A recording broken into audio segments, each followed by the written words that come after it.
Ladies and gentlemen, welcome to this first event as part of the Electronic Village. My name is George Chinnery. I am the Regional English Language Officer for Central and Southeastern Europe, based in Budapest. It is my pleasure to have this opportunity to work with my fine colleagues here at IATEFL Hungary. We're very excited about tonight's program and are looking forward to how the entire Electronic Village progresses over the course of the next few weeks. So please do keep in mind, if you're not familiar with the Regional English Language Office, I have more than 20 colleagues doing the same type of work at embassies around the world. If you're not familiar with your Regional English Language Officer, your RELO, then please do contact the Public Affairs section at your nearest American embassy, and they will be able to direct you to that RELO. So without further ado, let me introduce my colleagues and allow them to get started with this wonderful program. Thank you. Thank you very much, George, for the introduction, and it's really a great honor to have the opportunity to have this session streamed from the embassy, and the help of RELO in setting up this event and Sánta Gergő's involvement in the whole process was absolutely fantastic, and it's great now to see three mentors sitting in front of the camera. Révész Judit is sitting on the right. In the middle you have Bodóczky Caroline, and on the left you see Uwe Pohl, and they are going to talk with each other and with us about setting up and running mentor courses. They've had over a decade's experience in doing this, and this is why we thought that it would be a good idea to start with something like this, our conversation about mentoring on our 5-week mentoring session. Thank you very much, everyone, for joining us, and enjoy the conversation. Keep posting your messages in the text box. We are checking it, and we will be asking all your questions, forwarding all your comments to the speakers after they finish the presentation. Thank you. Okay, thank you, Tomasz, for this nice introduction. I think I'm going to move into slideshow mode, just to make the visual experience a little bit better. And when we have finished with the first part of our webinar, then I think I'll move back into the interactive mode so that we can get ready for the question and answer session. Okay.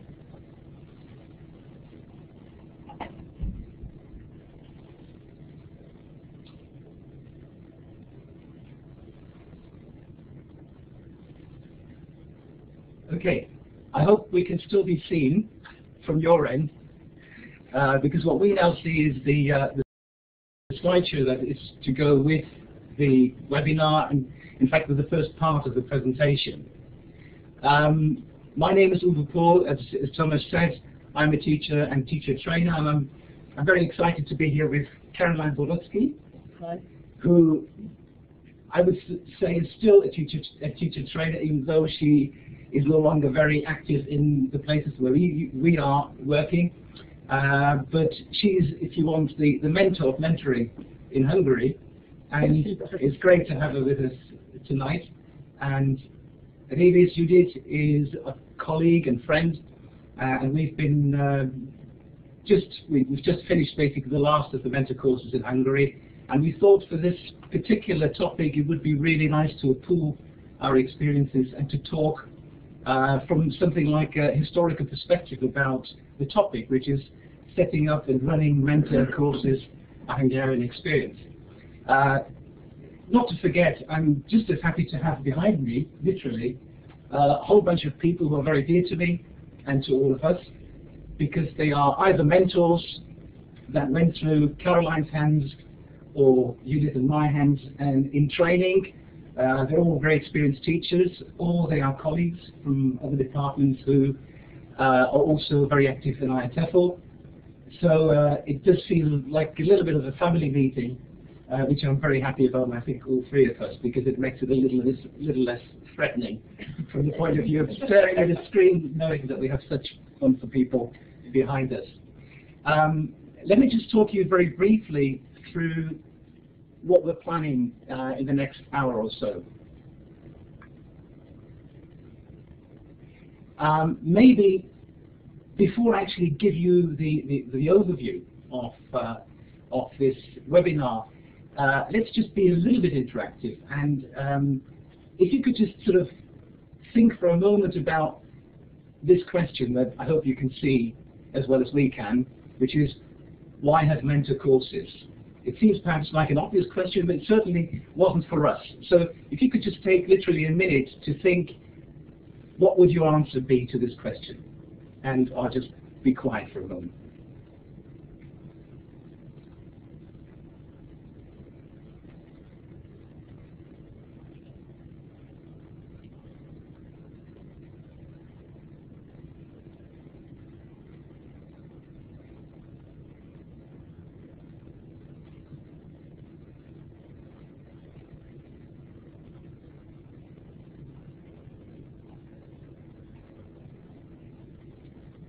Okay.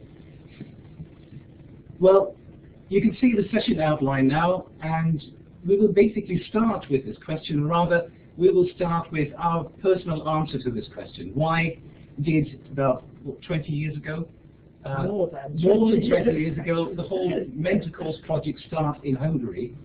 And Caroline will talk you through that in a minute. We also thought 20 odd years is a long time, with quite a lot of detail, and it might be useful to you, we thought, to draw out from that experience some principles of practice which actually have guided the courses as they have run ever since their inception. So that's what's going to be the second part. Just as important, we thought, would be for us to kind of look back over this experience of so many years of running mentor training courses in Hungary, and to see if we can crystallize a few lessons that we have learned as trainers on these courses, but also the people behind me will be called upon, some of them, to provide their particular participant perspective of these courses. So what are they taking away from having been on these mentor training courses? So that's basically the presentation part as we have planned it for this webinar. And we thought then this would be a good moment for all of you out there to get back to us with any questions or comments that you might have. And we all, again, would be ready to respond to them to the best of our ability. We left a slot called open discussion because we're not quite sure how this is going to play out exactly. There might be things related not so much to the mentor course experience or the training principles, but maybe you're also interested in questions related to the future of this mentor network that we are trying to establish. So the open discussion is really a free-for-all, and we would very much invite you to come up with any common question, idea, or anything else that you would like to discuss. Okay, this is the moment for me to, I think, to hand over to Caroline, who will basically take you through number one. Why did we need a mentor course? What was the context for all the courses to come? Okay, so first of all, I've got to give you a little bit of background about it, and because it's quite a lot of little bits of background, please excuse me for using a few little notes to help me. Actually, the whole thing really started in the idea started back in 1989 when communism fell and suddenly Russian stopped being the compulsory language. And of course the parents were dying for their children to learn Western languages like German and English. But there was a huge shortage of teachers.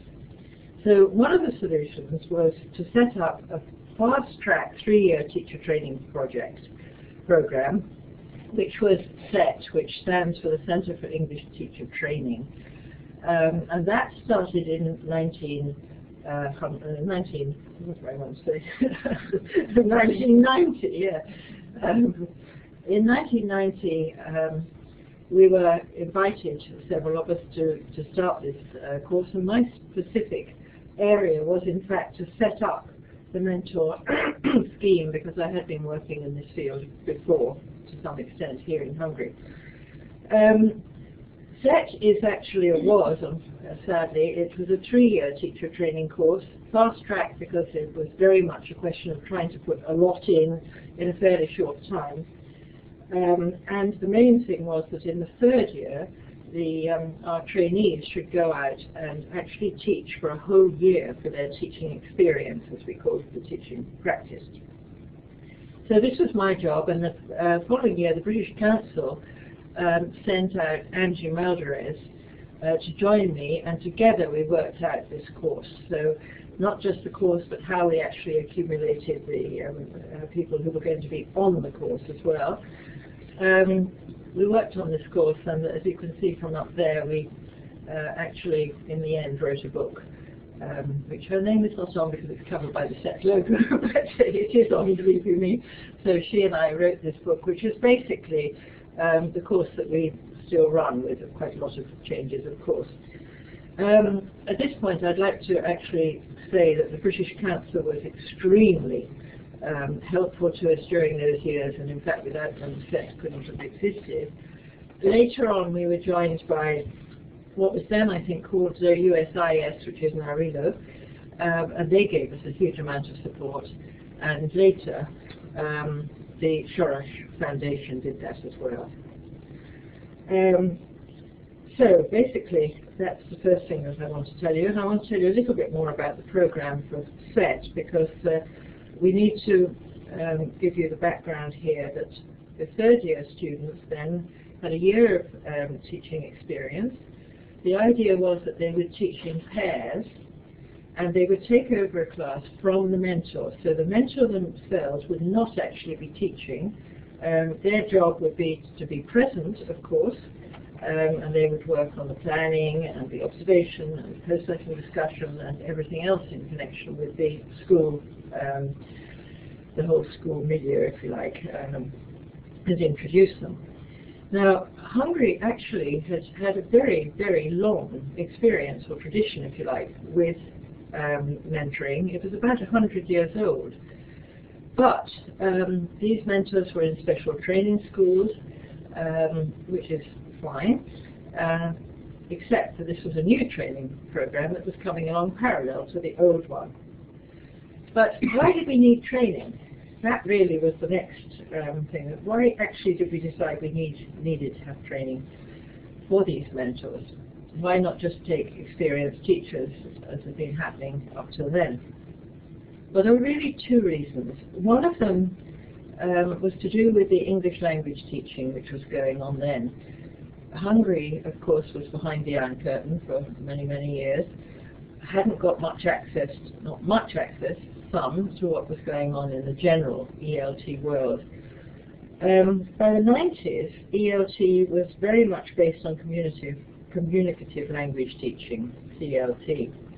But in Hungary, although of course there were some people who were doing this, it was mainly grammar translation or perhaps audiolingual, and the textbooks that were available here tended to be of that kind. But the problem here was that if the teachers had been, school teachers had been trained in these methods, and our students at SET were being taught CLT, communicative language teaching, then there would be a gap, which didn't fit with our concept of really what we were trying to do, because we really wanted our mentors to be co-trainers with the SET tutors. And in fact, we actually called them COTS for a long time, meaning co-trainers. However, we had to give that up gradually. And sadly, in a way, it was quite a good metaphor in some ways. But we had to give it up because the international word gradually was becoming much more fashionable. It was called mentors. So we stopped that. Therefore, the first mentor training courses actually had to include quite a bit of ELT, which was not our original intention.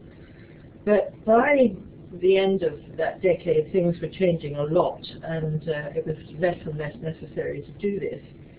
And later on, when we incorporated the workshop training as well into the mentor training courses, which Judit and Uwe will talk about a bit later, it really wasn't necessary anymore, because the course participants would choose the subjects and topics that they wanted to present in their workshops, and they very often chose areas that they themselves would like to develop or they'd like to learn more about. So it wasn't really necessary to concentrate especially on ELT anymore. The second reason, and perhaps a more important reason from the point of view of mentoring, was that there'd been a lot of changes in how we understood how people learnt. In the 1980s, we had Schoen and his reflective practice. Now that had a huge influence on the way that people were trained in many, many areas, of course, not just teaching, but in teaching as well. And also, constructivist learning was something that people were beginning to concentrate on, that we don't come into a learning situation as a blank sheet. We actually bring with us a lot of knowledge and experience. And with the constructivist method, you build on that experience. Now this again was something that might not have in fact been understood before, or was certainly not taught in the universities as far as I know at that point.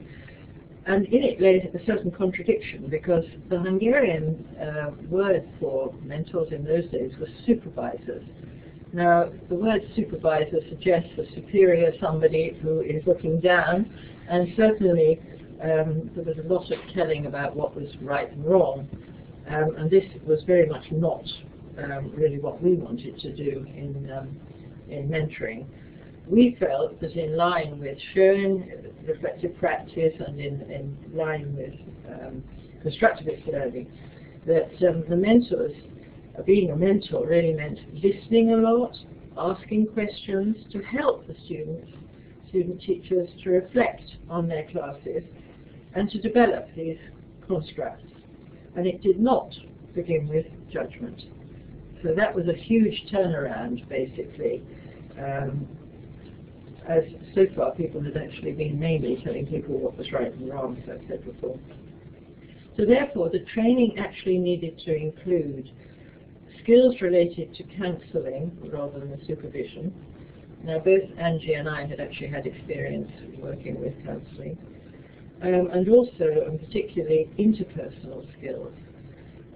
This was essential because we needed to develop, or the mentors needed to develop trust, because you cannot collaborate with a student teacher unless you have a good, trusting relationship between them, we felt. So, how did we set it all up? Well, we had certain, not really restrictions, but the Ministry of Education's accredited courses were 120 hours long for this kind of training. So we naturally wanted it to fit into that bracket. We decided to have them on Friday afternoons from 2 to 6 over a whole semester. Now, the reason that we chose to do this weekly rather than as an intensive course was because we felt that it's better for learning if one has a good sort of period to digest what you've heard, so that it can sort of sink into you. You've got a week to think about what to do, as well as having certain tasks to do. And then you come back a little bit higher up in your learning and understanding of what happens.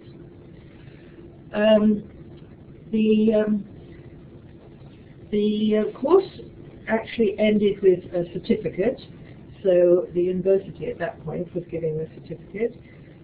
Later the course became incorporated as a model for some people who were doing an advanced teaching degree course, so it was accepted as one of the modules for that 2-year course that they had.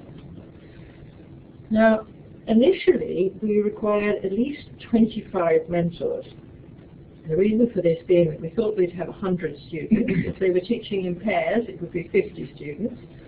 We thought, well, how do we get 50 mentors? That's even too much. So we decided that each mentor should have 2 pairs of students, and then that left us with 25, which we had to find out of a hat from somewhere. So, where did they come from, in fact? Well, the traditional schools, as I said, couldn't actually accommodate them, so there was no way that we could use the mentors who were actually working at the time. So we wrote to most of the Budapest primary and secondary schools, explaining what our project was and asking for participants. Most of the schools were extremely enthusiastic because they very often didn't even have an English teacher, in which case, of course, they couldn't come because there was no mentor to send. But many of them felt that it was an opportunity, perhaps, to one or two of the students might even stay on and become much-needed teachers in their school. A few schools rejected us, and mainly not because they disapproved of the idea of mentoring, but mainly because they disapproved of the idea, or were afraid the parents might disapprove of the idea that our students were actually going to be doing the teaching and not a qualified teacher. So they felt that this might ruin the reputation of a particularly good school or something like that. So there were one or two schools which didn't join the project. Initially, the heads nominated the teachers, and we went and observed their classes. And later on, gradually as the course became better known, we actually had people applying for the courses, and then we interviewed them, and we were quite selective about who we took. So basically that's the background. We decided then why and what to train, how we would set up the course and get the mentors. The first course was held in 1992, believe it or not.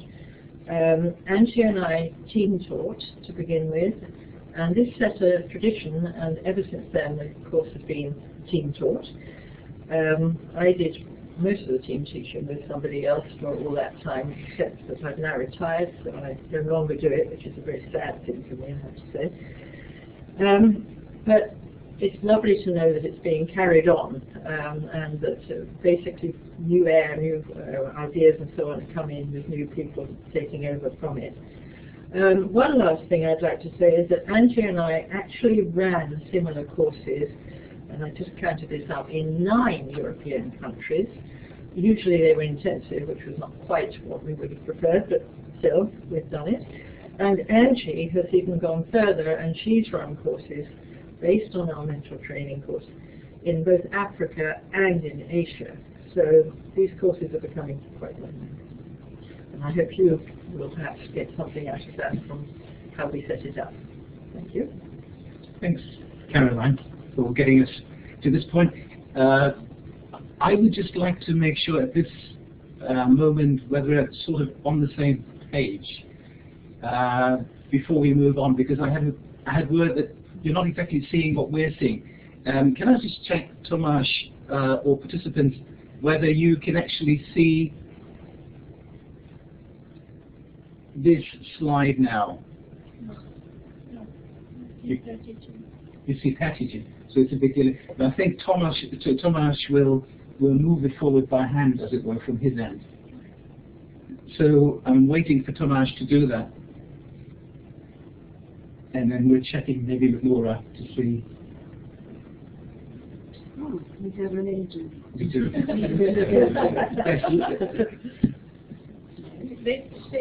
Slide 7. Slide 7 is fair teaching, okay.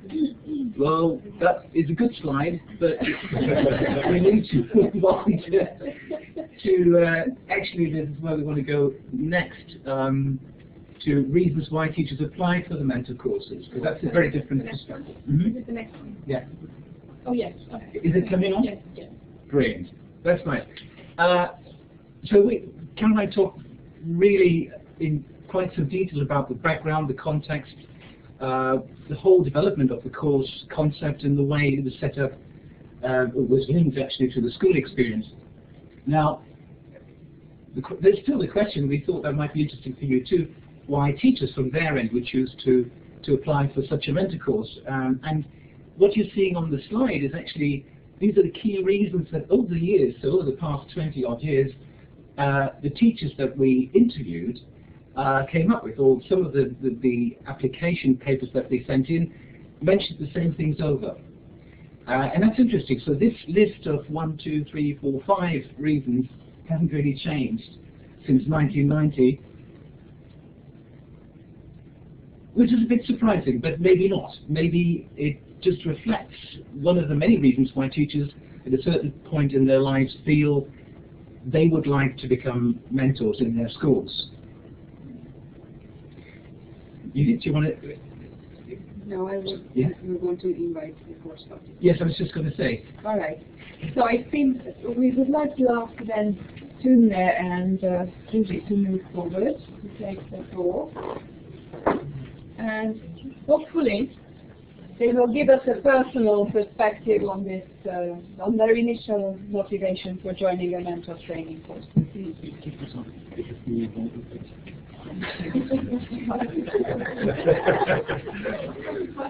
Yes. All right. So over to you. I'm one of the members of the last mentor course, and I'm very happy to see this slide here because I've managed to collect almost the same list of reasons why I applied for the course. First of all, when I applied, I had someone from Parsman University to come to our school and to ask for my help to be her mentor. Back at that time, of course, I didn't have the expertise and any experience of mentoring, but things worked out so well that I decided that perhaps I would have liked to do the same things on a regular basis. And that's why I applied for the course that I just spotted. And I had some colleagues from whom I heard about their experience by taking part of the course. I also had younger colleagues who used to come up to me for professional help, and I just felt the need to have more theoretical and practical background of being able to help them. Also, so in my professional career, I was at a point when I had to look for another accredited course, and just because I heard from others having good experience of the mentor course, I decided to apply for that one. Also, I had been teaching for exactly 16 years when I applied, and I just felt the need to have some kind of language improvement, as well as being among like-minded people who'd been experiencing similar things while teaching. So more or less these were my reasons to apply for the course. Well, my motivation is partly similar, partly different. You mentioned that you've been an experienced teacher when you applied. I was actually a novice teacher when I applied, because I think 2 or 3 years after I graduated, I started working immediately after graduation, but 2 or 3 years later, Judit Révész called me one day, and she asked me to become a mentor, which shocked me, to be honest, because I felt completely unprepared for such a task, because I felt that I was myself a novice teacher, and so I was quite hesitant, but Judit has always had a strong effect on me, so she somehow convinced me to do this. So for the following 2 years or 3 years, I was a mentor, doing everything based on my intuitions and gut instincts, because I was not trained as a mentor, so I obviously tried to do everything in a way that I was mentored, because I had some good experience with that. And then finally there came a mentor course, and I was really happy that I had a chance to take part in this course. I finally managed to learn something about what I had been doing for 3 years, which was quite good. Unfortunately, after that, I changed schools, and since then I haven't been a mentor. So I'm a trained mentor, but I have only been a mentor when I was not trained. Yeah, it's a strange barrier. It's true for me. Yeah, okay. But I can, maybe I would like to add just one more thing, that I think I have learned a lot of things that I managed to use in other parts of my life, maybe in my personal life as well, but definitely in my professional life, for example, in connection with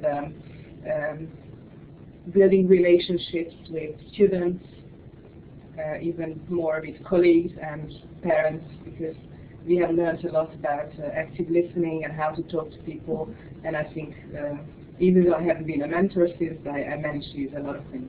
So I'm very happy that I managed to get into this group 10 years ago. Okay, thank you very much.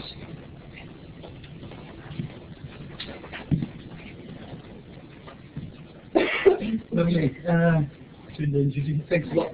Actually, this raises the interesting question, you know, are good mentors born or made? Judith's point about intuitively muddling through, probably being quite good at it.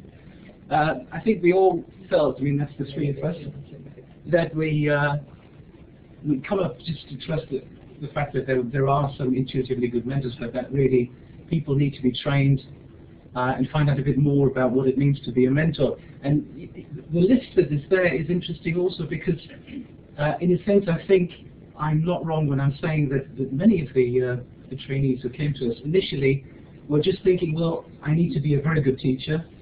I need to know something about you know, what's cutting edge in the profession at the time, and then I'll probably be able to let the trainee, the teacher trainee, know what good teaching is.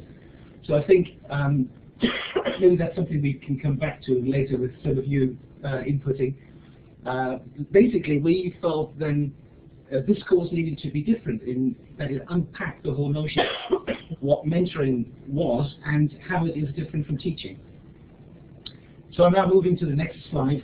So Laura, we might need to check with you again for to see what. Okay.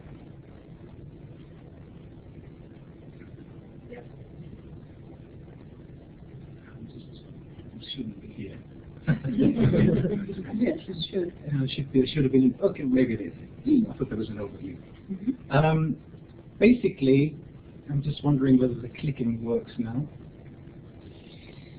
Let me move back into slideshow mode again. Otherwise, I think it will not work the way I want it to work. Yes. So what we'd like to turn our attention to now is what we call the principles and practice of these mentor courses, because in a way I think it's fair to say that it's a bit of a blueprint following from your conceptual work, the work you did with Angie, that we have actually not changed very much in the course of time. And so here are what we would say the key principles that have guided the work on the courses throughout the years. And so let's look at each one by one. Yeah? Judith, will you talk us through the first one, perhaps? The course was always meant to be very hands-on and very practical, and this manifested itself in all the different layers of coursework. So even what we would call theoretical background was linked very meticulously to the participants' professional experience. We will see an excerpt from the workbook later on to get an idea about this. And we also did the communication skills training in a hands-on fashion. So participants were able to practice these skills then and there in the courses. But note that really the apex of this experiential principle, or the most important manifestation of this experiential principle, was that there were some on-the-site training sessions provided by the participants, and there were two participants doing a training session for their peers, and they were supported by two course participant mentors. They each had a mentor. which made it possible for the participants to do hands-on real mentoring. The ELD session was observed by all the participants who were not mentors. So it's discussion. Progress in discussion. Yeah. And then the mentors got immediate feedback from the 4 participants and the 2 trainers, the trainees on their work.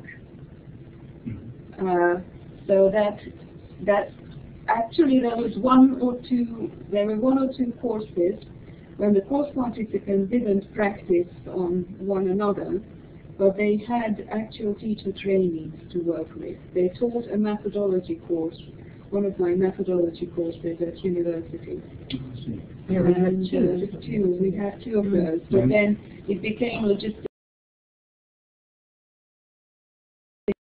very complicated, and it's a little bit hijacked the mentor training, if you agree. I do. Because it took up too much time and too much, it attracted too much time and emotional energy to it. So we had to reduce it. But actually, I think we give the participants a lot of opportunities to try themselves, and it also involves a certain amount of risk, because you have to act in public as a teacher or as a trainer or as a mentor. And when we talk about other characteristics of the course, like trust, and a lot of intercultural help and cooperation and collaboration, we should think about it that this is different from a university lecture where the participants can hide behind their notepads. Here you're on the spot almost all the time, therefore leadership is crucial. And this partly explains why the course has been co-led ever since it came to existence. Can you say a little bit more, because I mentioned the fact that, you know, mentoring is different, so the theory input is also different from teaching, isn't it? It says here on the slide, background theory. Well, the background theory included topics like teacher development, social constructivist learning theory, the nature of help counseling, helping relationships, teacher appraisal. All these topics were touched upon, etc., etc. But each time they were elaborated, they will come up when we talk about research. Okay. Well, you talked about the need to learn about support. So, you know, to give professional support is actually a skill, a skills domain. And so the slide that we're seeing now basically actually goes back to what Caroline was saying, because the whole point, in a way, was to allow trained mentors to play the whole spectrum of intervention techniques or supportive techniques. And also, I think, as Caroline said at the beginning, to wean people off the idea that you need to tell people what they're supposed to be doing. So that would be the directive end of interventions, and to show them the different ways in which you can be supportive all the way to not saying anything at all. So I think these intervention techniques, in a way, that's part of the, if you want, the theory, but also the practice, wasn't it? So the mentor skills were introduced, the intervention techniques were introduced, but then they were actually practiced around the training session and practiced again afterwards in in extra sessions. I think that was the core of how the course evolved. We did video role plays. Apart from the actual hands-on training, we worked with video role plays a lot. Those featured. The video role plays, of course, started at the very beginning, because we didn't have this training session at the very beginning. And what we had done was we had actually filmed trainees or teachers. We had films of teachers, and then the role plays were taking these roles with the teacher and the teacher trainer and the mentor. The pair teaching. The pair teaching, yeah. Okay, so this was the, if you want, the experiential principle that guided us throughout. The next one, I think, is reflectiveness, or the fact that the people on the courses were actually put through all sorts of forms of reflection. Judith, can you say a little bit more about that? Well, reflection was indeed a principle that permeated everything we did. It was quite difficult for me at first because I'm an impatient kind of person, and I like things if they happen. I like events, and I'm quite jealous of the time we spend on processing them. But on this course, we really kept a careful balance between input and processing input, reflecting on what had happened to us. And it happened again at all levels of input or all levels of training. So we processed all the reading materials. We asked the participants to link everything to their own professional lives. You will see the reader that we provided the participants with. What, a bit of the reader? A bit of the reader. This is the front page. And maybe we can show a slide where we show the tasks that we included in the reading passages. Right, an example. I think, yes. I hope this can be seen. Let me just... A different one. That's not it, okay. Maybe Maybe it's not there. It's not there. But if it's not there, I can tell you that the reading passages were seriously edited. So some of the articles were shortened, and we added tasks in the reading text, which asked the participants to reflect and make a link between the theory and their own practice. It was also partly to help them with their reading, because some of these texts are written by university professionals, and some of the language is quite difficult for them, so it was partly to do that. I think we talked about this is one form of what we called individual reflection, so people actually were helped in learning how to think through, focus. Yeah. And I think the other one you did was the use of the reflection grids. Yeah. So from the very beginning, we asked participants to record whatever was happening to them in the course, so to record the activities, and to reflect on the rationale for mentoring and for teaching.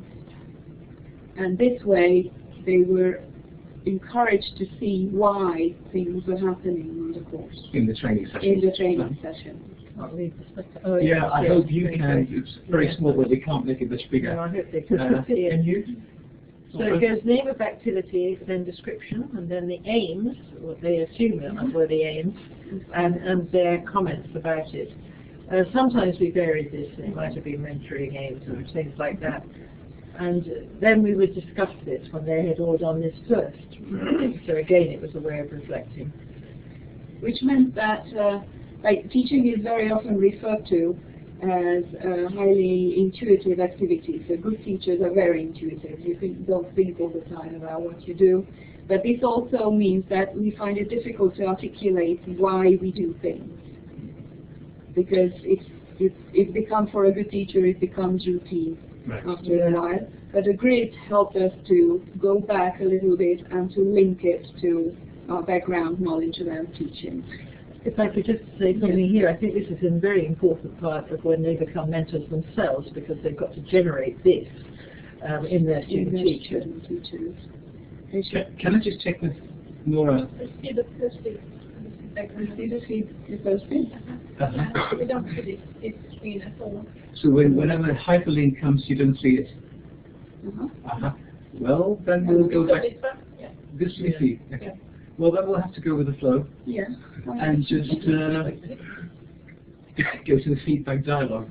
Yes, okay, let's have feedback dialogue first, and we'll come back to the development report later. So, one other feature of the course was we had 6-hour sessions together, which was a long time, a lot of things are going on.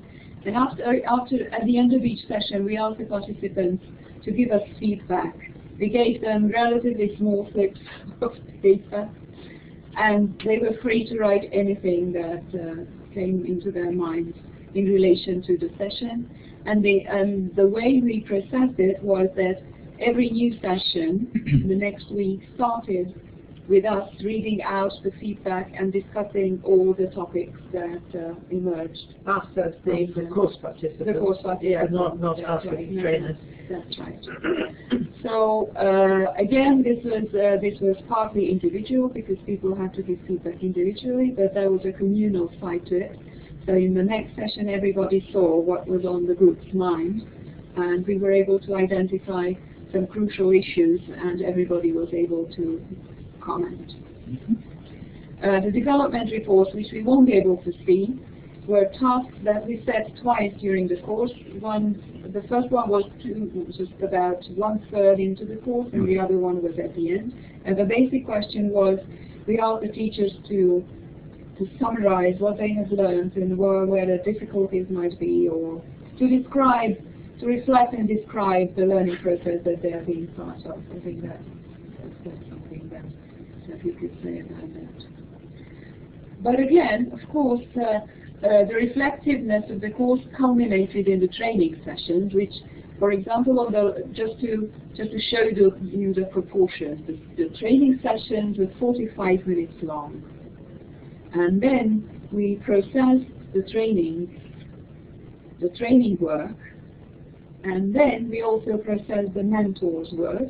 The mentors work with the trainers from planning through observation to post-lesson discussion. So they did the whole thing, and basically all this made up 4 hours. So the actual experience with which we worked was 45 minutes, but it actually extended to a 4-hour session, and these were very exciting sessions. So I can't remember any session where some very exciting, which didn't have a very exciting dynamic. And I can remember we never kept the time. We know. Because once you open, the opening up, the unwrapping started, it sort of literally grabbed nothing. That's what made it so exciting, actually, because every mentor course was different for this reason. Okay. All right, well, that's all I wanted to say. I think so. So experiential reflective, yeah? which gets us to, hopefully, yes, building on participant perspective and experience. Just waiting for the Nora, is there something that looks like? They didn't see the Greek, but you're okay now. This is fine? Okay. So the third principle, building on participant perspective and experience. It's quite a mouthful. But it's a good one because in a way I feel it's almost, well, they're all important, but it's one of the most important out of the four for me, in the sense that I think the idea that the teachers who came to us on the course were not seen by us as complete novices of anything. I mean, first of all, they were experienced teachers, even if they weren't quite as experienced as they would like to think, or they thought they were. Yeah.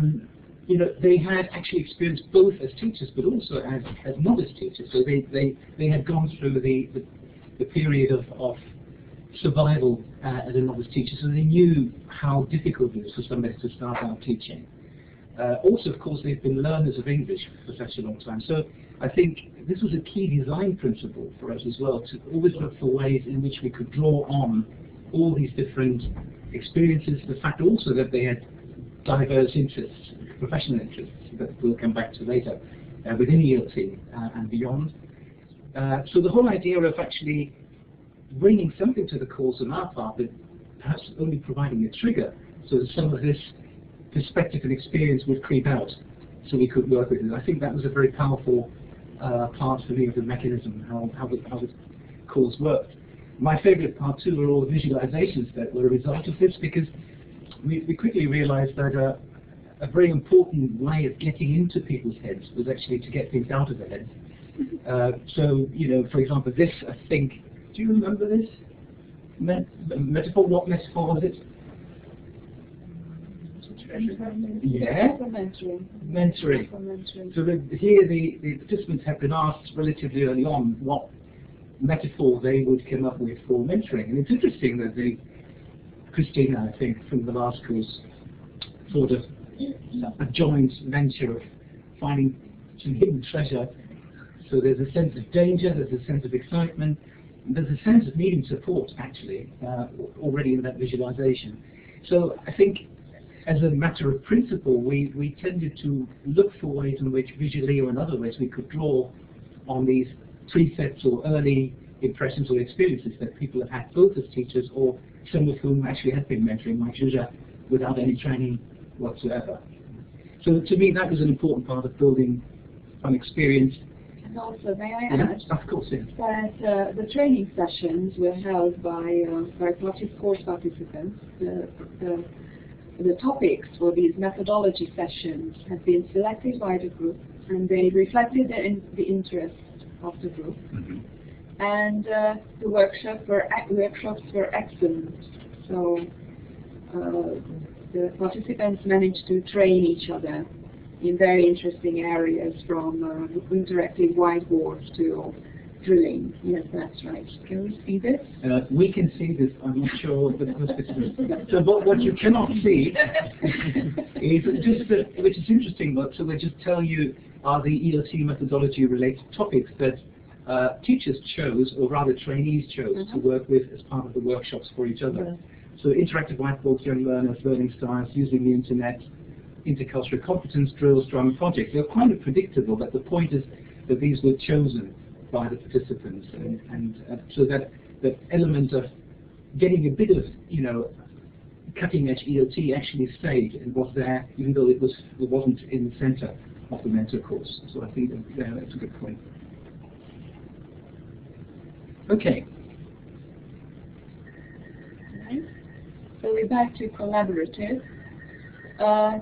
Teaching is an isolated kind of work, and although the intimacy of the classroom gives us a lot of freedom, but there is also a price to pay. So it's actually sociologists claim that this kind of isolated nature of teaching stands in the way of professionalization, and for the profession getting more prestige and of course more pay in the end. Anyhow, as Caroline has already mentioned, from the very beginning there have been co-trainers, as the leadership of the course was done by co-trainers, so there's always two people. And also the training workshops were done by two people. And during the whole course there will be a lot of group discussions and role-play discussions and plenary discussions. So straight input from the course leader was absolutely minimal. I think we can say that.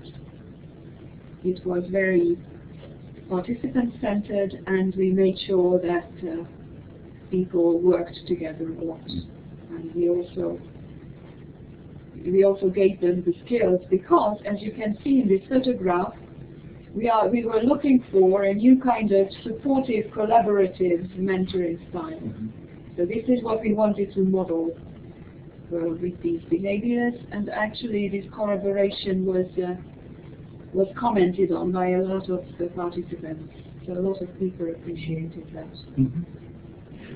Well, maybe this is a good moment again for us to withdraw in the spirit of collaboration, and to ask some of our friends and colleagues behind us to talk about what these principles actually meant to them. We know what they mean to us, and to put together their own personal take.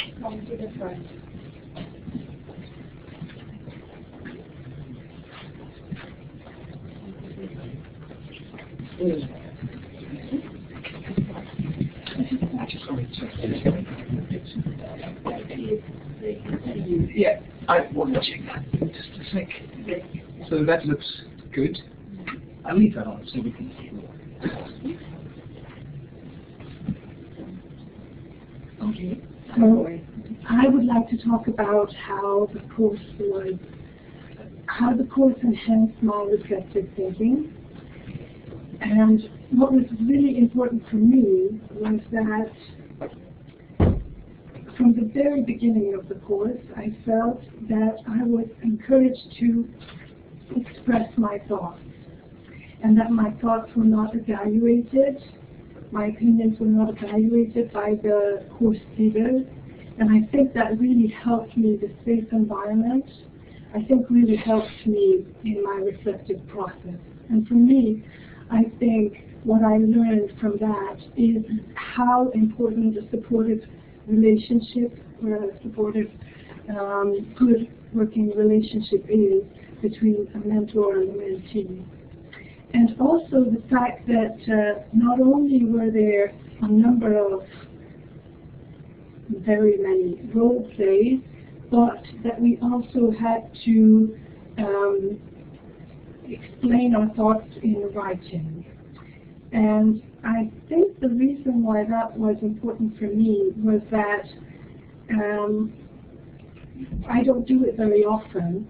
I think we teachers normally we don't write articles or we don't put our thoughts into writing. And I think actually for some students, in my experience, they do not really see the point of writing. But in the courses of these sessions, I did, because when I actually put my thoughts into writing, I realized the discrepancies, or it was easier for me to point out the faulty reasoning, logic, and so that was incredibly useful for me. And there were so many very different ways of doing this that I didn't actually feel that it was taxing at all, because the grades, the feedback, the article review, there were various different ways of doing it. And then the fact that we were continuously confronted with various different perspectives. So throughout the course, and we had to comment on each other in writing or there in the session on each other's thoughts. I think that really helped my reflective practice, and it actually, I think, made me understand my role as a mentor, as someone who gives a different perspective. And finally, what I'd like to mention is how important the reflections that we had to write halfway through the course and at the end of the course were, because we had to formulate how we had changed. And since this was a life-changing experience, I had a lot to reflect on. So, well, there you mentioned confronting perspectives, and here I am with the experience that my conclusion is a bit different from yours. What I said, the most important thing in this course was that we could add to it in a way that, like Judit mentioned, we could come up with interesting things that we wanted to try, or we wanted to experiment with, or we wanted to have small workshops on. And that taught me how important it is, if you are a mentor, to let your mentees come up with their ideas, to try their methods in practice. Because this can help us both get a bit richer, partly in methodology, partly in how to choose topics. So I think it helped a lot in my future teaching practice as well. And how about you there? I was chosen, or I chose the topic of participant perspective, and actually they stopped hearing you, so maybe you could either speak louder or close to the microphone. Yeah. All right.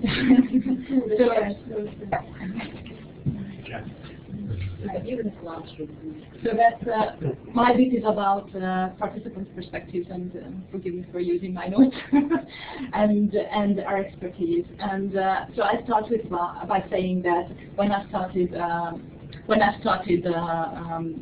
this mentor course, I had been a teacher for a while, and also I had been a mentor for a while, like some other people in the course, and that meant a lot to me, because I already had my own perception on mentoring and how to work with a novice teacher. But also I had issues, and I had problems. I had lots of questions and lots of dilemmas that I was looking for answers to, and the course provided exactly what I needed. It was a perfect forum to voice my issues and to discuss everything in a very professional environment. And we really had plenty of chances to share our views and to think together, which was, for me, one of the best things of the course, that I could think together with others, because as somebody else has mentioned, teachers are very lonely creatures, And we don't have a lot of chance to discuss ideas together. It's just fantastic for me. And I really do think that we were considered expert teachers, and who are continuously invited to share their views and expertise as teachers. And we were always reminded that you can use yourself as a teacher to become a good mentor. Like if you think of what skills a good teacher needs, like being able to facilitate learning and to create a suitable learning environment for the students and to give positive feedback. And these are exactly the skills that are essential to be a good and professional mentor. So all in all, to me, the course was about becoming a better teacher and a better mentor, which I truly appreciated. Okay, thank you, ladies. I think we will have to move again.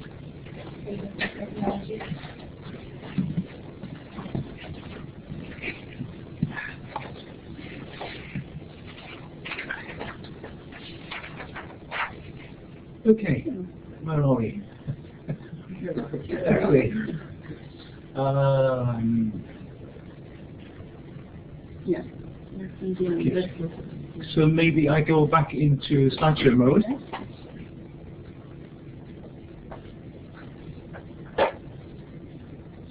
Yep, we've just done that. Thanks a lot. Lessons learned. So basically we're getting into the end part of the presentational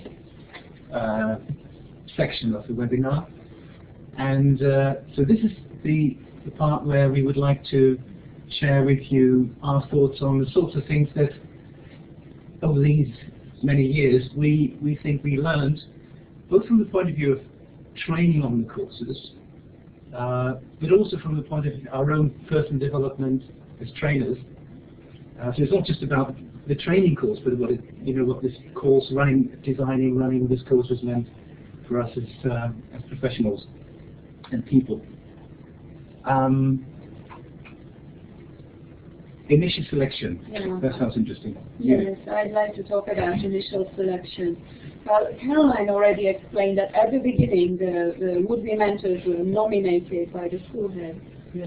And later on people were able to apply, and there were periods when we weren't able to do our own selection. You might remember that. I do. And we always regretted that. So that always led to big problems on the course. So one of the lessons that I learned, and actually I think this is true for teacher training as well, that initial selection is very important. It's very important, particularly on a course like this, where people are on the spot all the time, and it's impossible to handle the dynamics if somebody's weak.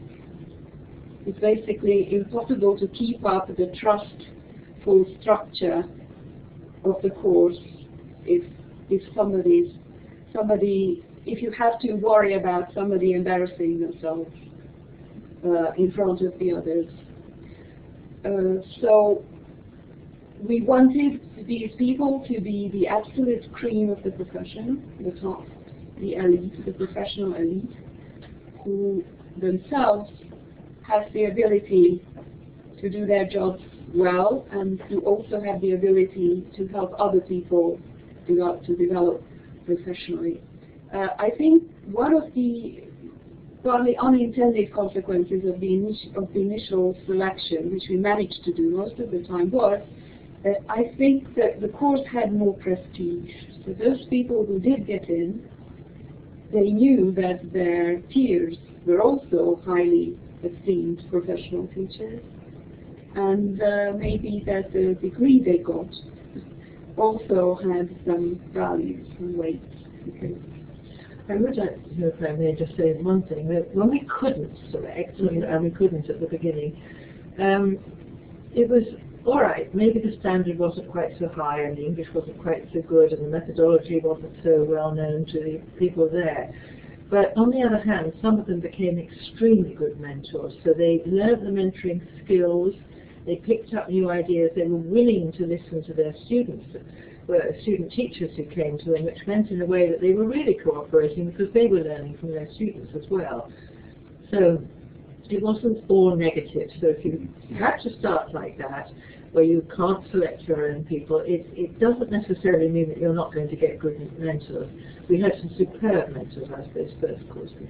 Oh, thank you, yes. I think Yeah. we needed that. Okay. That comment. Power of trainer collaboration. I think Caroline said earlier that, interestingly enough, once she and Angie sort of set the scene, co-training, it never changed. Which is interesting because, you know, if you're training the select to be even better, that's scary. I mean, why would you want to share that with someone? Because that's a whole other dimension to the training, to the design, to the implementation, you know, creating space, and both in the design but also in the actual implementation phase. So why do we feel that one of the lessons learned that the power of trainer collaboration is invaluable? I would say that paradoxically, perhaps, in a way it makes things easier. So the fact that you have someone who you trust to work with, and I think that's a key thing, that you have a partner to work with, actually means a whole lot of things. First of all, it's inspiring to work with such a person. So the collaboration part is self-serving in a good sense, because you kick around ideas as you think about the sessions to come, and it literally kind of fires up your own imagination, and you build on each other's ideas. So for me, that's been one of the most enjoyable bits of actually training with Judit in this particular case. At the same time, I think the scariness of the experience, knowing that this is a sort of high-stakes course, and people expect actually to learn something very new and to be trained well, also means you share the responsibility. So the fact that we actually, you know, suffered through some of the sessions where we felt things weren't going so well because we weren't doing them so well, we're always shared responsibility. And, you know, or even, you know, in moments when one of us would not be quite sure where to go on, you could literally assist each other and sort of took over. And so this kind of give and take, I think, was a very empowering experience for me, certainly, from the point of view feeling that there were two of us, but we were sort of training as one. And the course participants actually appreciate it, don't they? I was just going to say that, yes. That was a bit of a surprise because I wasn't so sure what that looked like to them, because I think co-training in any kind of area is still pretty rare. Yeah. And certainly in Hungary, I don't think there has been a tradition at all. I can't think of any other area, professional, where this has been seen through as a sort of almost a principle in its own right. And then when we had feedback from the participants, and I don't think that this was true only for this year, they noticed the side, and they felt intrigued, and in a way, we're happy to get two for the price of one. You know, so it's a. And I think they like the fact that we are fallible as well. So yes, you know, we had a moment where we suddenly thought, "Oh, help! I don't know what to do next. You need to help me," or whoever I was working with at the time. Yeah. And I think they like that. It shows we're human. We're not, you know, and we're demonstrating in a way what they can do with their own colleagues, which was a very important part of this. That's why it's sort of. I think there's a bit of modelling in there if it goes well. In that because it kind of goes deep into the interpersonal skills area, that you learn to listen, to pay attention. If you don't, you know, the whole thing will start to wobble. And I think it went all the way to them preparing their own workshops and then getting into the mentorial experience of that. So that in a sense, I think that trainee collaboration became trainee collaboration, and as Judith said, all the way down to feeling that the mentoring exercise is basically a collaborative venture as well. So that for me, the most difficult part was to let go of my own ideas and to allow myself to be inspired by my. Actually, that was my worst problem, because I said to you at the beginning, I was the only one until last year who was the constant one of the trainers. And I've worked with a lot of other people, but latterly in the last few years with Judit. But it was quite difficult sometimes, and certainly at times I really struggled with that, because I wasn't at all happy with some of the things that my partner was actually doing. So it was like you say, holding your tongue or finding the ways of trying to kind of steer it round a little bit. But it was difficult. It was easy for me because I had no ideas of my own. But actually, well, honestly, I think for me the next lesson learned was more important from the point of view of my own deficit. So I thought the idea of, you know, learning to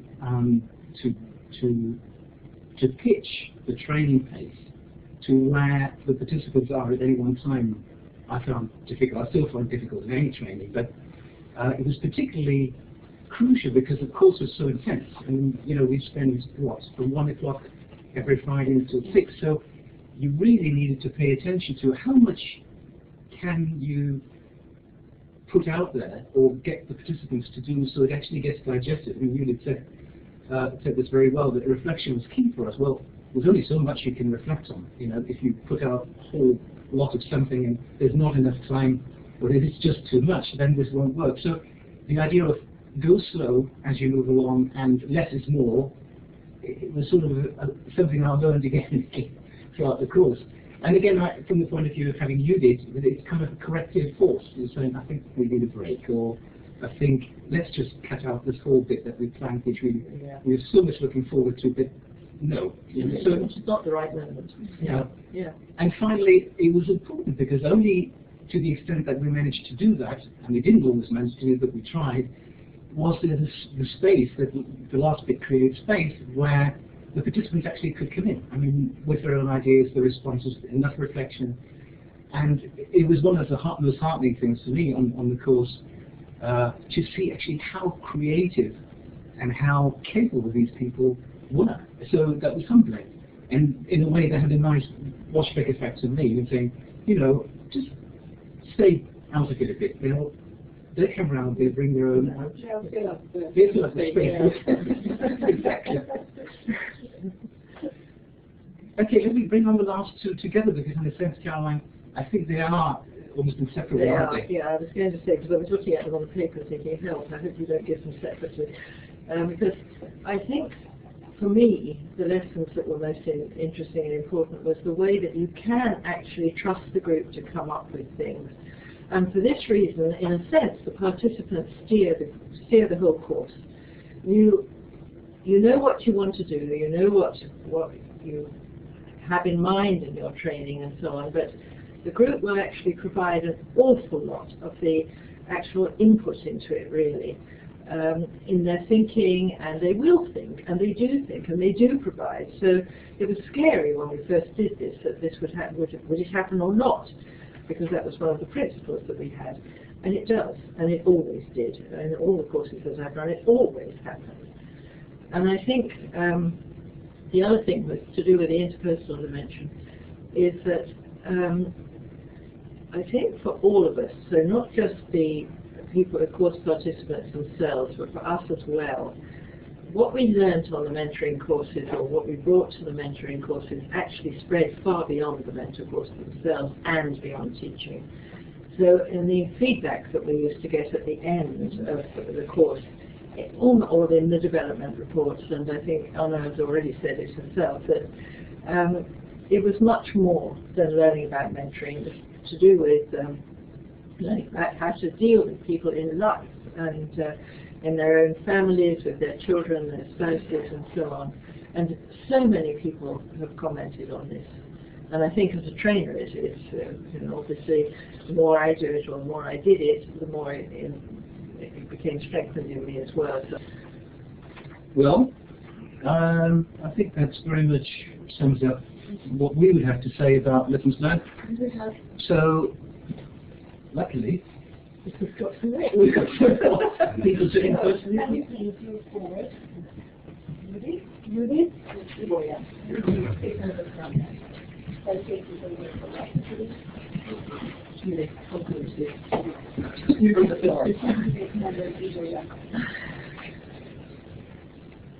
Let me just underline two things that they mentioned. Okay. The first one is I've learned to let it go as well. Because I'm always full of ideas, and many times it's wiser to let it go and just focus on one thing. That was one thing I really learned during this course. The second one my husband is happy about because I have really learned, or I'm in the process of learning, the active listening. Because I always had my own ideas and I wasn't really waiting for the response. I just wanted to tell my opinion. So that was the other thing that I was very, very happy about, and my family is actually happy about, and probably my students are as well. And the third thing I really appreciated in this course was that the community of practice, because all the teachers were together in this course, and I think that we counted like how many hours altogether as an experience, probably over 160 years that we had as teachers together. And it was very good to learn from each other as well and enjoy the non-judgmental atmosphere, that we were free to share our failures and successes and ideas as well. And this was very, very, very useful for me. Shall I go? Okay. The thing I want to talk about is something that Vera already received a lot of positive feedback during the course. And it's something I took on as maybe one of the most important things. I mean, you can give all kinds of technical support, but we tend to over-criticize maybe. We tend to pinpoint the mistakes. You should improve on this or on that. And in fact, maybe the basic thing a trainee needs is encouragement and a bit of self-respect before they can take in any new ideas. So I think that's something that I really appreciate. Instead of talking about what I learned during the course, I would like to share an experience with you. It was very interesting. We've been practicing non-judgmental, as you said, post-lesson discussion, and the first trainee came. So this is something after the course. The first trainee came. He was great. He did really well, and I was sitting there for the first post-lesson discussion, non-judgmental post-lesson discussion, and I was listening, I was paying attention, although I'm very similar to you, and then I was asking questions like, how do you feel, and stuff like that. And well, we finished the discussion, and then he said, okay, that was about, what grade would you give me for this lecture? Sorry, Caroline, but for in a sentence, so much time spent with practicing non-judgmental post-lesson discussion became sort of, do I understand the situation? But then time has been changing, and now students are much more different. So something that you mentioned, in those years, students, trainees, and the whole atmosphere of the school was different. So I tried. Yeah. Can I say something? And sorry, to butt in, but it just occurred to me that exactly the same thing happened to an awful lot of mentors, and me too. They would suddenly say at the end, okay, and what was wrong? I actually got this several times. Please tell me what's wrong. I want to know what's wrong, and they're very pushy about it. And it might not be the thing they really need. They need the mentor training. Yes, or just self-confidence. I think that hits on something that we haven't actually talked about, and that is that it is important, both for you as mentors coming on the course and for your students that you're working with, that they understand the principles and what we are doing, because if they don't, then you're on a completely different plane and you're going to miss each other, like where's the, what's wrong? Great, yeah. It is important to explain to the students, I think, and I think that's something we haven't mentioned today. So sorry to interrupt you about that, but it absolutely proves the point I want to make. Okay. I think I didn't get going on. Share? I don't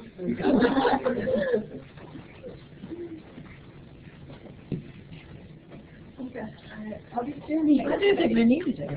No. for I'm used to the film. Okay.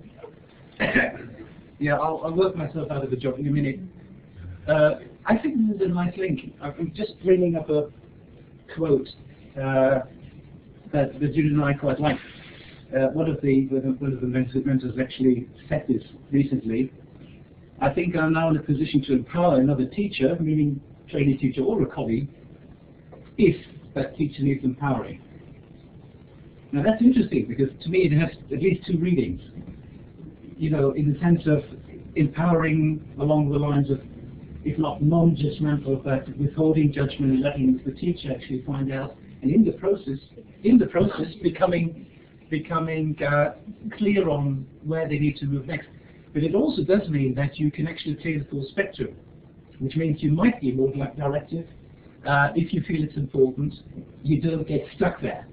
So empowering can take many ways, and sometimes it is important to actually be quite directive, to be along the directive spectrum, but to know exactly when and why, I think, is the key for me.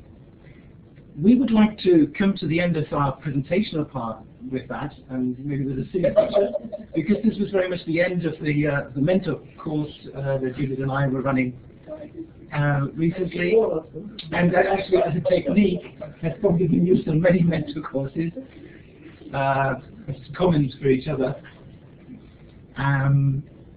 So collaboration, even under difficult circumstances, to the bitter end. And we thought it might be fitting to finish that part with a very short, actually an excerpt from an interview that I recorded recently with an experienced mentor. And to play you that clip, because to me, to us, it kind of encapsulates or illustrates very well the kind of ability we would like mentors who go through training to have. Now, Tomasz has drawn my attention to the fact that there is some problem with playing this clip from your end. So Tomasz, if it's okay with you, I would give you just a couple of minutes and the participants to access the video through the YouTube link. And maybe you could signal when you can do that, when you're able to, and then we would start playing that clip. It's only about 3 or 4 minutes long. And then we would sort of watch it together in different ways, and when that's done we would move on to the question and answer session, I think. How does that sound? Just looking for... Gergo, can you help me? Oh, yeah. Shall I just stop and... Let's have a look at the lesson in detail. So you had... you did something unusual according to the normal thing, because... Yes, because I didn't want to split the competition, so that's why I started with the homework check, and after that we started the competition. Yes, that was... Yeah, okay, and with the homework check, you put them in pairs and they check the homework. I have one question. How many... There were some who had no homework. How many of them? Yes, there were some of them have left these worksheets in the classroom. So this was, I don't know, 3 or 4 people, and another 3 haven't got the homework. So what did you do with them? Now I gave them a minus. So I went around and I saw you going round, but yes. I didn't know what you... I wrote in the minuses. So, but they have a chance to show you the paper? Yes, or? Yes, some of them has already done it. That's fine. Okay, what about you? You also mentioned these latecomers. Yes. What shall we do about them? I've already told it to the class teacher. I don't know. Okay, then I promise that I will talk to the PE teacher, because it's always the boys and not the girls, and I think we should do something about it. So we can go together. What about that? You can also come, because you are the one who suffers from this. And then, okay, right, that's good. First you checked the homework in pairs, and then you checked the homework frontally. Yes. Why? I wanted to make sure that that everybody understands the use of present perfect and that they can remember. And even there was Bibi who said a kind of a is worked or something like this. And then I felt that okay, it's good that we did it together as well. And especially if so that was a revision lesson. So I think it was also time consuming. So after monitoring them, because you went all the way around and you looked at homework, you decided to check it again because there were some problems. Fine, very good. Okay, that is the reason why it was more than you planned. It was 3 minutes more, and you started the next memory game at 09. No, how did it go? I think it went better than last time. Why? Because first I asked them only to put out the cards, and after that I told them what to do and what I expect them to do. However, this pronunciation thing wasn't quite good, I think. At first, but after that, when I recognized it, I tried to ask them. Why didn't they want to pronounce the words? Okay. Well then, I think let's just work on the assumption that at least a number of you have actually been able to watch the clip. I don't want to analyze it, but I think it is interesting, as you probably have noted, the relationship that I think comes through in the way the two, the mentee and the mentor, were working with each other, the way the mentor was sort of making space for the trainee, the way she sort of kept the ball in the trainee's court to get her to talk rather than to talk herself. And actually, I think there were a couple of points she got to the trainee to focus on without any outright criticism. So I think this is one of the reasons, or these were the reasons why we felt it's an interesting clip to watch, because we felt it is a good piece of mentoring that we're seeing there. Okay, Tomasz, I would suggest then that we move on to the questions part.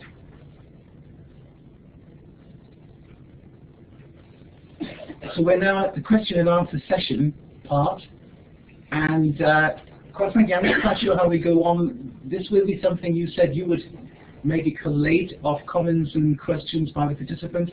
What would you like us to do now?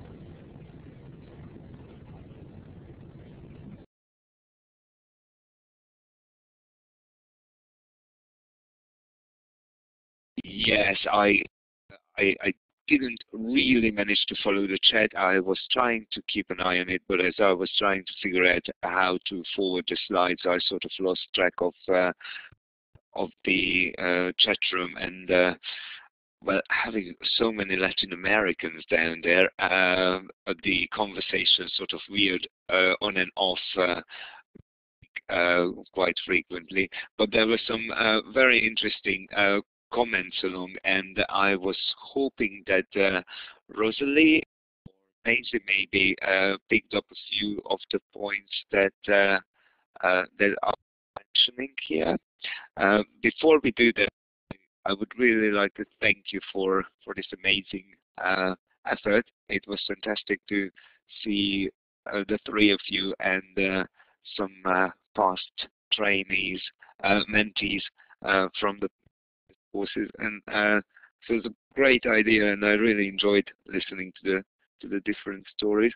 So I don't know if Rosalie or Maisie, who are two of my co-moderators on the course, could help me pick up a few points from the.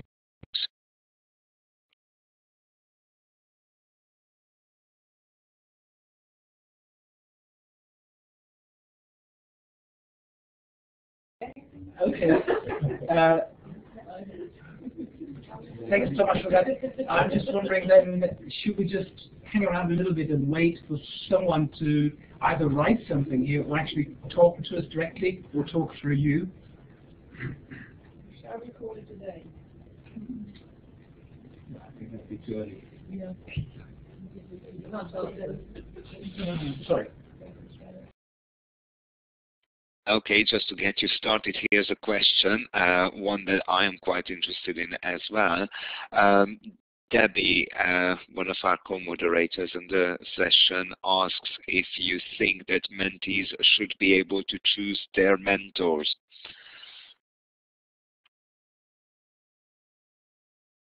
Thank you. Would anybody like to? Caroline, what do you think? Well, the only thing I would say about this was that technically it can be very difficult if you have a lot of students. And particularly in our case where they were travelling across the town maybe, we had to try and make sure that they were going to their lessons somewhere fairly close. So actually we didn't allow them to do this, but I'm not quite sure what happens now, but then we didn't at the beginning. Ideally I think probably they should, yes, but I don't think that it's logistically possible in most setups. I think it's quite unrealistic. Just like you cannot choose your students Yeah, or your colleagues, you have to be able to function in all sorts of settings and with all sorts of people. This is partly what the course is about, that you have to be able to communicate and develop professionally. And the mentor should be able to facilitate this. And this is not a personal relationship. I mean, it can turn into a friendship, and there might be great attraction between the two parties, but that's got nothing to do with what we are in the business of doing here. This is about professional development, and that's a professional relationship. Sorry, and actually, of course, if they are well trained and can develop that relationship with their mentee, then it shouldn't really matter if they haven't chosen or not.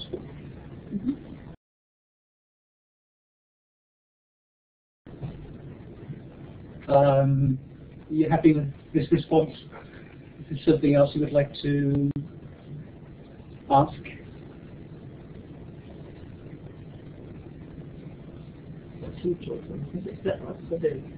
Well, it's still us talking, so. Oh, I see. Yeah, no, that's excellent. This answer sort of fitted into the conversation that Rosalie and Debbie and Maisie started in the chat box, where the conclusion to which was that, well, what Judith has just said, that ideally you would obviously like teachers, you would like to choose your students and your colleagues. That is quite impractical, but ideally it's obviously the good situation or the preferable situation to be able to choose your mentor, and also the point Caroline made about it being a professional relationship, that you as a mentor should be able to have the qualities to mentor pretty much anyone, if I got that right.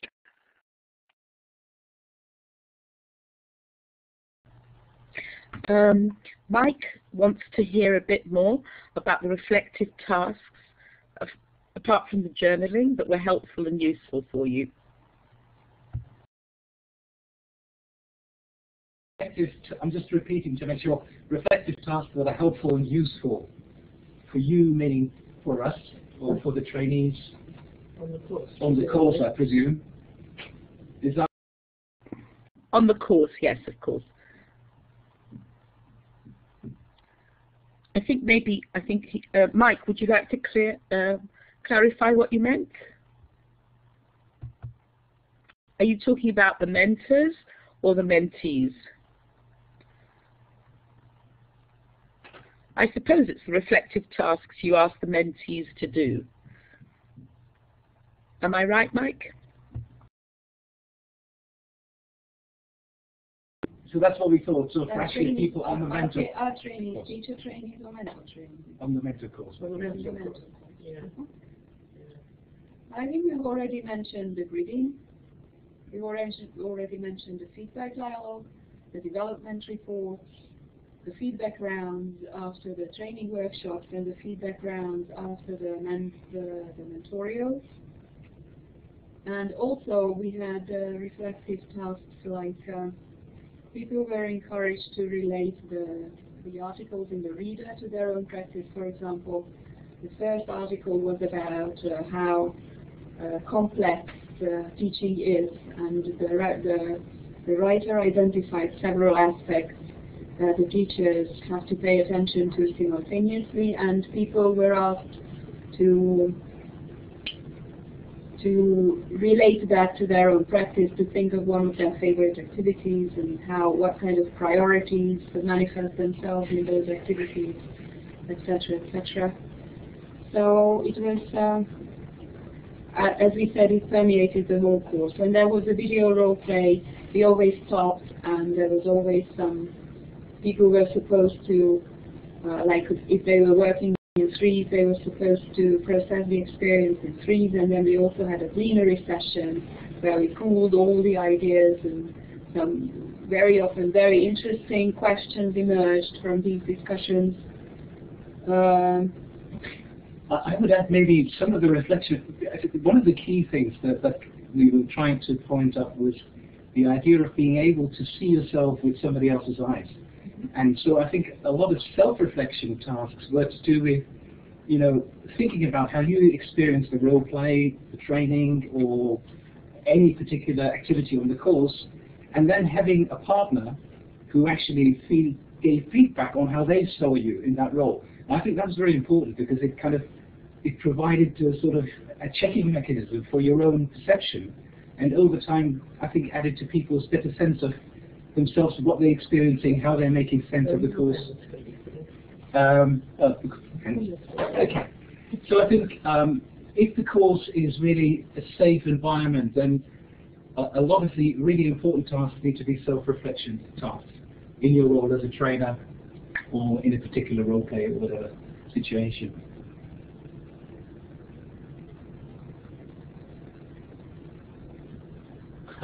Thank you for the very thoughtful answer to not so clear a question. Thanks for encouraging us. So we're glad that worked out. Anything else? Yep. Have you been graded by the mentees? What sort of feedback? You got feedback on the course, but did they give you? So the question, just to quote. I would like to know if the mentor gets grade their mentees. Sorry, so do you grade the mentees?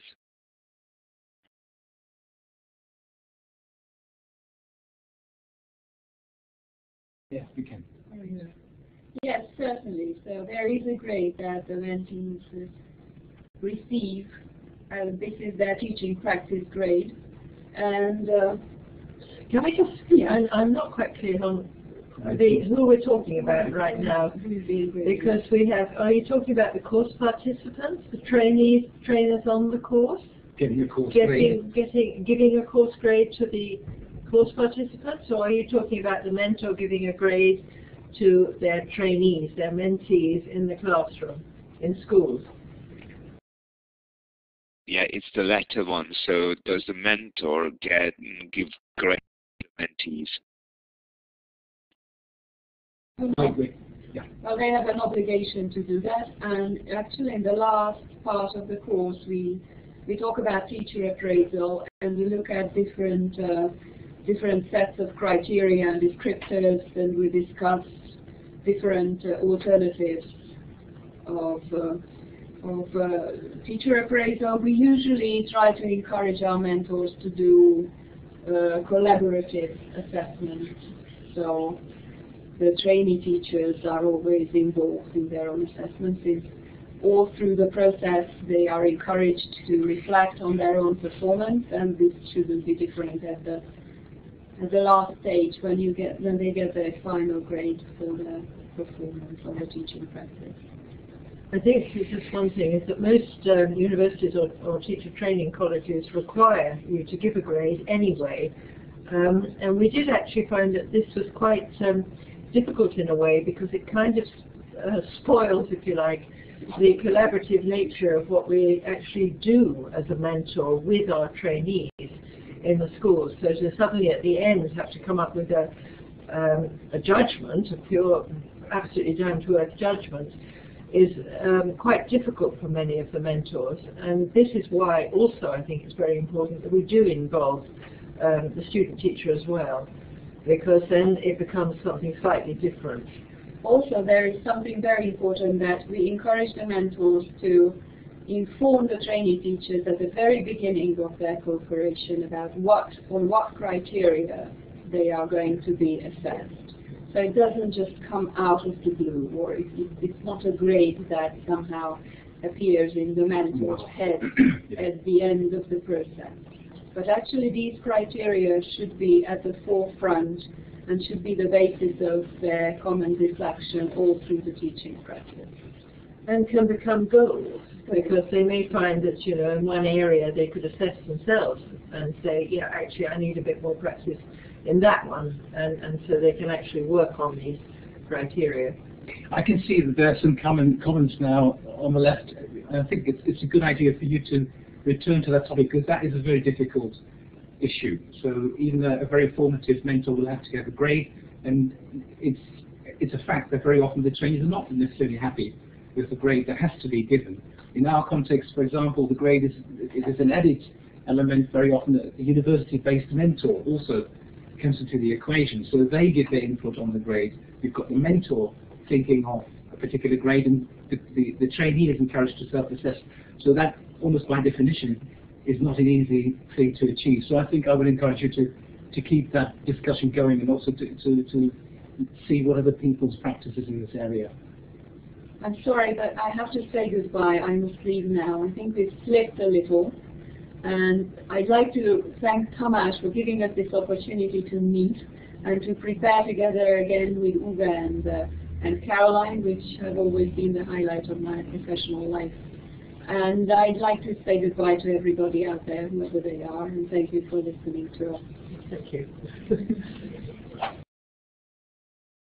Thank you, Judith, and I think that's a fair enough call for all of us sort of to wrap up, and we will put of this conversation on our blog on Facebook, and we are going to share the link to this, and of course it will be on the Mentor SIG blog as well, and the address of the Mentor SIG blog will be shared around. So I think this was a fantastic way to start our real-time conversation, and I am truly grateful for the work the Mentor SIG and especially Uwe, Caroline, and Judith put into putting this session together. It's wonderful to see all the people in the room at the embassy who are now going to have a little bit more time to talk at the Mentor SIG. So enjoy your conversation. Very, very much for this fantastic opportunity, and I am going to stop the recording now.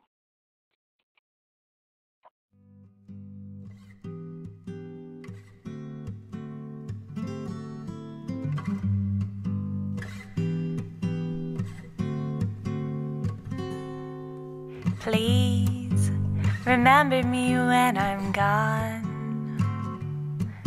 Smile when you think about me singing you this song, and I will look above the clouds into the great mysterious blue and think about you singing along.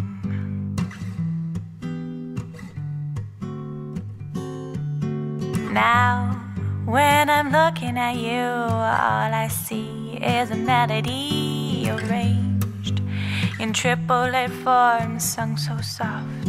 And so it seems, even if I lose the moment or the tune, I'll think about you singing to me. La la la la, la la la la, la la la la la. remember me.